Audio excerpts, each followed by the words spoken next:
ETV అభిరుచి ప్రేక్షక మహాశయులందరికీ మన cow and calf rice brand సమర్పించు సూపర్ షెఫ్ వంటకానికి స్వాగతం సుస్వాగతం. అమెరికాలో 10 సంవత్సరాల పాటు షికాగో నగరంలో నేనున్నాను.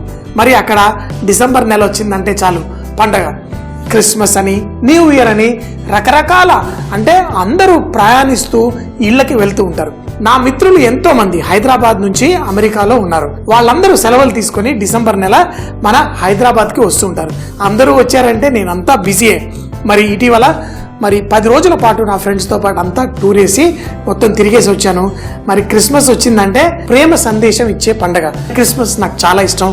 ఎన్నో సంవత్సరాలకు నా ముఖ్యమైన మిత్రులతో జరుపుకుంటూ ఉంటాను. ఈరోజు మన ఈటీవీ అభిరుచి ద్వారా మన సోదరులు, మన క్రిస్టియన్ ఫ్రెండ్స్ అందరికీ క్రిస్మస్ శుభాకాంక్షలు చెప్పుకుంటూ మనం బ్రెడ్ తయారు చేసుకోవడం చాలా ఈజీ. మీకు ఎన్నోసార్లు కూడా చూపించాను. ఒక బ్రెడ్ చేసుకోవాలి అంటే నీళ్లు, ఈస్ట్, పిండి ఉంటే సరిపోతుంది. దాంట్లో టేస్ట్ కోసం మరిన్ని కొన్ని వేసుకుంటాం. సో మరి ఈరోజు స్కోన్స్,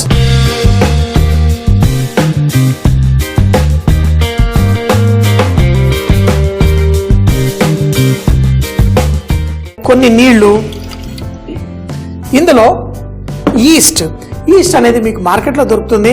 చిన్న చిన్న ప్యాకెట్లు కూడా దొరుకుతాయి. ఒక్క ప్యాకెట్లో మీరు ఒక 1/2 కిలో 1/2 కిలో పిండితోటి మనం చేసుకోవచ్చు. ఈ ఈస్ట్ అనేది నీళ్ళల్లో వేసి ఆ నీళ్ళల్లో కొంచెం అంత పంచదార, ఈ ఈస్ట్కి మేత అంటే ఈస్ట్ పెరుగుతూ ఉంటుంది.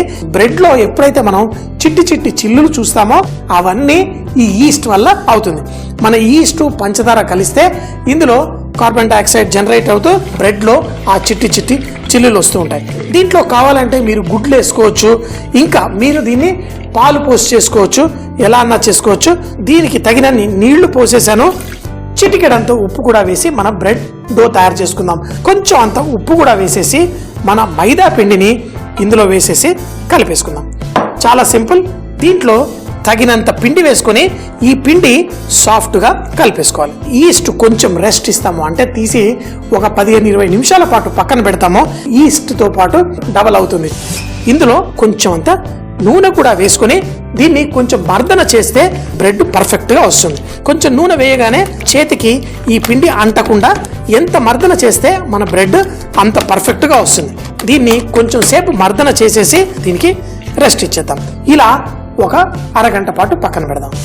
ఇప్పుడు చూడండి, పెట్టినప్పుడు ఇంత చిన్నగా ఉండేది, తర్వాత దీంట్లో గాలి నిండి పెద్దగా అయింది. దీన్ని మరొక్కసారి మనం మర్దన చేస్తే మళ్ళీ చిన్నగా అయిపోతుంది. ఇందులో గాలి అంతా వెళ్ళిపోయి ఇది చిన్నగా అయిపోయింది. మరొక్కసారి ఒక 5 నిమిషాల పాటు పెట్టేద్దాం. ఈ లోపల మనం దీంట్లో రొయ్యలు అన్ని వేసి తయారు చేసుకున్నాం. అవన్ కూడా ఆన్ ఉంది. చాలా ఫాస్ట్గా పరిగెట్టినట్టు పిండి కలిపేశాను. ఎందుకంటే 15 నిమిషాల్లో మన రెసిపీ అయిపోవాలి. సో మరి దీంట్లో మనం క్యాప్సికమ్ ముక్కలు అంటే మనకు కావలసిన నచ్చిన వెజిటేబుల్స్, మీరు కావాలంటే ఇందులో పన్నీర్ వేసుకోవచ్చు. ఇది వెజిటేరియన్ చేసుకోవచ్చు, చికెన్తో చేసుకోవచ్చు. కానీ నేను సింపుల్గా ఈ బ్రెడ్తో పాటు మనం శాండ్విచ్ ఎలా తింటాం, దీనికి కావలసిన కూరగాయలు వేసేసుకుంటాను. కొన్ని ఉల్లిపాయలు. అయితే ఈ కూరగాయలని దేన్ని కుక్ చేసుకోం, ఇవన్నీ పచ్చిగానే ఉంటాయి. దీంట్లో టమాటా, ఇవన్నీ పచ్చిగా మనం వేసేసుకుంటాం. మనం చేసుకునే దాంట్లో ఈ బ్రెడ్ ఏదైతే తయారు చేస్తున్నానో దాంట్లో కొంచెం కరకరలాడుతూ పచ్చిగా ఉండాలి. కానీ రొయ్యలైతే పచ్చిగా తినలేం కదా, వాటిని కుక్ చేసుకోవడం కోసం లైట్గా పెనం ఆన్ చేసి కొంచెం నూనె వేసుకుందాం. మరీ ఎక్కువ నూనె అక్కర్లేదు. దీంట్లో వెల్లుల్లి, మన రొయ్యలు వేసి చక్కగా కుక్ చేసుకుందాం.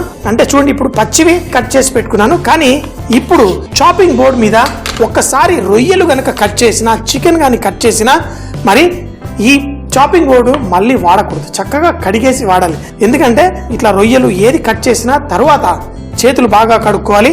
ఈ చాపింగ్ బోర్డ్స్ కూడా కడుక్కోవాలి. పెద్దగా ఉన్న రొయ్యల్ని కొంచెం చిన్న చిన్నగా కట్ చేసేసుకుందాం. రొయ్యల్ని కేవలం 1 నిమిషం పాటే కుక్ చేయాలి. మరీ ఎక్కువ కుక్ చేసామంటే రొయ్యలు రబ్బర్లా తయారవుతాయి. రొయ్యలు కట్ అయిపోయాయి. ఇప్పుడు మనం వెల్లుల్లి ఈ నూనెలో వేసి కొంచెం అంతా ఉప్పు ఈ రొయ్యల్ని ఇందులో వేసేసుకుందాం. వేసి లైట్గా సాటే చేద్దాం. రొయ్యలు అయితే పచ్చిగా తినలేము. దీనికి కావలసిన చిటికెడంతా ఉప్పు వేసుకోండి. ఈ రొయ్యల్ని లైట్గా సాటే చేసుకోండి. ఈ రొయ్యలు సాటే అయిన తర్వాత కట్ చేసిన క్యాప్సికమ్, టమాటో, పచ్చిమిరపకాయలతో కలిపేసి ఆ బ్రెడ్ లోపల ఇది ఎలా వేసుకోవాలో కూడా చూసేద్దాం. ఈ రొయ్యలు చిన్న చిన్న ముక్కలుగా కట్ చేసుకున్నాం. 1 నిమిషంలోనే రెడీ అయిపోయాయి. మరి వీటిని మనం తీసి దీంతో పాటు వేసుకొని కొంచెం చల్లారిన తర్వాత ఇందులో మయోనైజ్, టమాటో కెచప్ వేసి కలుపుకుంటే చాలా అద్భుతమైన రుచి వస్తుంది. దీన్ని శాండ్విచ్ రూపంలో తినొచ్చు. ఈరోజు నేను చేస్తున్న ఈ బ్రెడ్ కూడా చూడడానికి చాలా అందంగా, బ్యూటిఫుల్గా ఉంటుంది. దాన్ని పిల్లలకు కనుక మీరు వడ్డిస్తే చాలా చాలా ఇష్టపడతారు. రొయ్యలు, మన వెల్లుల్లి పర్ఫెక్ట్గా రెడీ అయిపోయింది.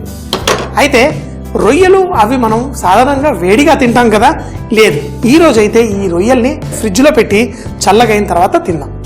పిండి రెడీ, కానీ మనం దీన్ని ఇలా చక్కగా ఈ షేప్లో మనం తయారు చేసుకొని బ్రెడ్ని దీనికి చుట్టి అవన్లో పెట్టి కుక్ చేసుకోవాలి. మరి ఇది తయారు చేయడం ఎలాగా? ఒక పేపరు, అలాగే ఈ అల్యూమినియం ఫాయిల్ మార్కెట్లో దొరుకుతుంది కదా, ఇవన్నీ తెచ్చి చేసుకోవచ్చు. అయితే మన దగ్గర ఈ స్కోన్స్ మేము హోటల్లో చేసేటప్పుడైతే అల్యూమినియంవి తయారు చేసి ఉంటాయి. వాటికి చుట్టేసి తయారైన తర్వాత మళ్ళీ వాడుకుంటాం. ఇళ్లలో మనకి ఆ అల్యూమినియం లేకపోతే కూడా ఎలా చేసుకోవచ్చు? సింపుల్, ఇలా ఫాయిల్ తీసుకొని దీన్ని ఇలా కోన్స్లా తయారు చేసుకుందాం. చూడండి, ఈ పేపర్ తీసుకొని దీన్ని మనం పుట్నాల ప్యాకెట్ చేస్తాం కదా, అదే రోడ్డు మీద వెళ్ళి మురమరాలు, చెనా అని అమ్ముతూ ఉంటారు కదా సినిమా థియేటర్ల బయట, ఇలా చేసి ఇందులో పోసి అమ్ముతూ ఉంటారు. ఇలా మనం తయారు చేసేసి ఇలా అల్యూమినియం ఫాయిల్కి ఇలా చుట్టేసుకుందాం. చూడండి ఎంతో సులభం. ఇలా దీన్ని చుట్టేసుకొని దీన్నే మనం వాడేసుకుందాం. ఏం కంగారు పడక్కర్లేదు. కావాలంటే మధ్యలో పేపర్ కూడా మీరు తీసేయచ్చు, లేకపోతే ఇలా తయారు చేసుకొని దీనికి మనం ఈ బ్రెడ్ పిండితోటి చుట్టుకోవాలి. పిండి వేసుకొని కలుపుకున్న ఈ బ్రెడ్ పిండిని చిన్నగా ఇలా తీసేసుకుందాం. తీసుకున్న తర్వాత దీన్ని ఇలా వేసి ఇందులో బాగా గాలి నిండిపోయింది, ఏం పర్లేదు, ఈ విధంగా సన్నగా పొడుగ్గా తయారు చేద్దాం. అయితే ఈ బ్రెడ్ మళ్ళీ ఈ విధంగా తయారు చేసి ఈ స్కోన్స్ని తయారు చేసేసుకుందాం. దూదితో ఒత్తులు చేసినట్టే ఈ పిండితోటి ఒక లావటి ఒత్తు మనం తయారు చేసుకుందాం. తయారు చేసుకుని మెరుస్తూ ఉండడం కోసం కోడిగుడ్డు తీసుకొని లైట్గా దాంట్లో కొంచెం నీళ్లు పోసి బీట్ చేసి పెట్టుకున్నాను. ఇప్పుడు ఈ పిండిని మనం ఈ తయారు చేసుకున్న ఈ స్కోన్కి ఈ కొన భాగంలో ఇలా పెట్టి తరువాత ఈ విధంగా చుట్టేసుకుందాం. ఇలా చుట్టేసుకొని ఇప్పుడు దీన్ని మనం ఒక బేకింగ్ ట్రేలో ఇలా పెట్టేసుకుందాం. ఇప్పుడు దీనికి కొంచెం ఈ కోడిగుడ్డు ఏదైతే ఉందో దీన్ని ఇలా బ్రష్ చేస్తాం. ఇలా బ్రష్ చేయడం వల్ల మెరుస్తూ వస్తాయి. ఇలాగే కొన్ని చేసుకొని మనం వీటన్నిటిని అవన్లో బేక్ చేసుకుందాం. ఇప్పుడు మన అవన్ వేడిగా పర్ఫెక్ట్గా ఉంది. దీన్ని మన ఓవెన్లో ఉన్న హై టెంపరేచర్లో పెట్టేసి మనం దీన్ని చేసేసుకుందాం. ఇప్పుడు కావాలంటే మీరు ఇందులో ఉన్న పేపర్ తీసేసి పెట్టేసుకోవచ్చు. పేపర్ తీసినా దాని షేప్ అలాగే ఉంటుంది. ఇప్పుడు దీన్ని బేక్ చేసుకుందాం. దీనికోసం మనం చక్కగా ఫిల్లింగ్, ఆ బ్రెడ్ వచ్చినప్పుడు దాంట్లో మనం రొయ్యల ఫిల్లింగ్ వేసుకొని చక్కగా ఎంజాయ్ చేద్దాం. మరి దీనికోసం మన దగ్గర మయోనైజ్, మార్కెట్లో కూడా మయోనైజ్ దొరుకుతుంది. దీంట్లో మనం కొంచెం అంత టమాటో కెచప్, ఈ మయోనైజ్ టమాటో కెచప్ కలిపితే దీన్ని కాక్టైల్ సాస్ అంటారు. టేస్టీగా ఉండడం కోసం ఇందులో కొంచెం కారపొడి, హర్బ్స్ అంటే మనం బోల్డ్ రకాల హర్బ్స్ కలుస్తాయి. తులసాకు కూడా ఇందులో కలుస్తుంది. కొంచెం హర్బ్స్ ఇందులో వేసుకుందాం. లేదనుకోండి మీరు కొత్తిమీర, కొంచెం పుదీనా చరుకున్నా పర్లేదు. మనం వెల్లుల్లి, రొయ్యలు వేయించుకున్నది, అలాగే ఉల్లిపాయ, టమాటా, క్యాప్సికమ్ ఇవన్నిటిని ఇందులో వేసి కలిపేసుకుందాం. ముందు దీన్ని కలుపుకుందాం. ఇది లైట్ పింక్ సాస్ తోటి భలేగా ఉంటుంది. మన రొయ్యలకు కూడా చక్కగా ఉంటుంది. అయితే ముందే చెప్పాను కదా, ఇలా రొయ్యలతోటే కాదు చికెన్ తోటి కూడా చేసుకోవచ్చు. ఇప్పుడు ఇలా కలిపేసుకుంటే అద్భుతమైన ఈ కాక్టైల్ సాస్లో ఈ రొయ్యలు రెడీ. దీన్ని చాలామంది శాండ్విచ్ల్లో రకరకాలుగా పెట్టుకొని తింటారు. కానీ ఈరోజు మన శాండ్విచ్ వెరైటీగా స్కోన్స్లో రెడీ ఉంది. ఇప్పుడు ఆ బ్రెడ్ మంచి రంగు వచ్చిన తర్వాత బయటకు తీసి దాంట్లో ఇది వేసుకొని తింటే అదిరిపోతుంది.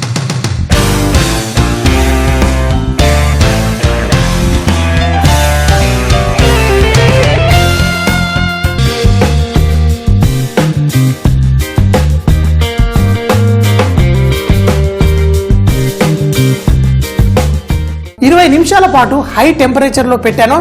మన స్కోన్స్ రెడీ అయిపోయాయి. ఇప్పుడు కేవలం బ్రెడ్ పిండితోటి ఈ అద్భుతమైన స్కోన్స్ ఎంత పర్ఫెక్ట్గా రెడీ అయిపోయాయి. అల్యూమినియం ఫాయిల్ తీద్దాం, దాంట్లో ఈ రొయ్యలు చక్కగా వేసుకొని తిందాం. ఇలా చక్కగా బేక్ అయిన తర్వాత వీటిని మనం ఒక ప్లేట్లో తీసేసి పెట్టేసుకుందాం. ఆహా, దీంట్లో ఈ అల్యూమినియం ఫాయిల్ తీయడం కోసం ఇలా అని తీసేస్తే బయటకు వచ్చేస్తుంది. మనకు కావలసిన షేప్లో మన బ్రెడ్ రెడీ, కానీ ఇందులో అల్యూమినియం ఫాయిల్ మాత్రం బయటకు వచ్చేసింది. ఎంతో అందంగా ఉన్నాయి కదా. దాంట్లో మన ఈ రొయ్యలు వేసుకుని చక్కగా ఎంజాయ్ చేద్దామా. ఒక్కొక్క బ్రెడ్ తీసుకుందాం. దాంట్లో అంటే బ్రెడ్ కొంచెం అంత గోరువెచ్చగా ఉన్నప్పుడే మనం వేసుకుంటే చాలా బాగుంటుంది. ఇలా వేసి దీంట్లో ఇప్పుడు రొయ్యలు ఇలా అని తింటే దాంట్లో ఎంత అద్భుతంగా ఉంటుంది. ఇదే విధంగా ఇంకొక స్కోన్లో కూడా రొయ్యలు నింపేసుకుందాం. స్కోన్స్ రెడీ. అయితే మనం పిల్లలకి చక్కగా దీంట్లో చికెన్ వేయొచ్చు, బంగాళదుంప కూర వేయొచ్చు, పన్నీర్ కూర వేయొచ్చు. మరి తినేటప్పుడు శాండ్విచ్ చూడండి ఎంత పర్ఫెక్ట్గా ఉందో. మన స్కోన్స్తో చేసిన ఈ రొయ్యల శాండ్విచ్.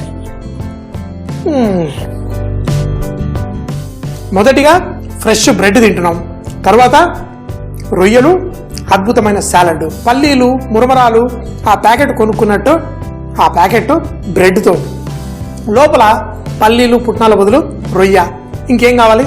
ఆహా, రొయ్యలతో స్కోన్స్ తయారు చేయడానికి ముందుగా బౌల్ తీసుకుని దాంట్లో కొంచెం నీళ్లు, అలాగే ఈస్ట్, పంచదార, చిటికెడంత ఉప్పు కూడా వేసి మైదా పిండి కలుపుకొని మర్దన చేయాలి. ఇలా మర్దన చేసిన పిండిని ఒక అరగంట పాటు పక్కన పెట్టి రెస్ట్ ఇవ్వాలి. తరువాత పేపరు, అల్యూమినియం ఫాయిల్ తో కోన్ షేప్స్ లో తయారు చేసి మరికొంచెం మైదా పిండి జల్లి లావటి ఒత్తుల్లా చక్కగా తయారు చేసుకుని దాన్ని అల్యూమినియం ఫాయిల్స్ తో చేసిన వాటిపై చుట్టి అవన్ లో హై ఫ్లేమ్ లో ఒక 20 నిమిషాల పాటు బేక్ చేసుకుని మంచి రంగు వచ్చిన తర్వాత తీసి మయోనైస్ సాస్, టమాటో కెచప్ కలిపి కొంచెం అంత కారం అలాగే హర్బ్స్ వేసి అందులో వేయించిన రొయ్యల్ని, ఉల్లిపాయ, టమాటా, క్యాప్సికం ముక్కలు కూడా వేసి కలిపి బ్రెడ్ లో వేసి దీన్ని వడ్డించుకుంటే చాలా చాలా రుచిగా ఉంటుంది.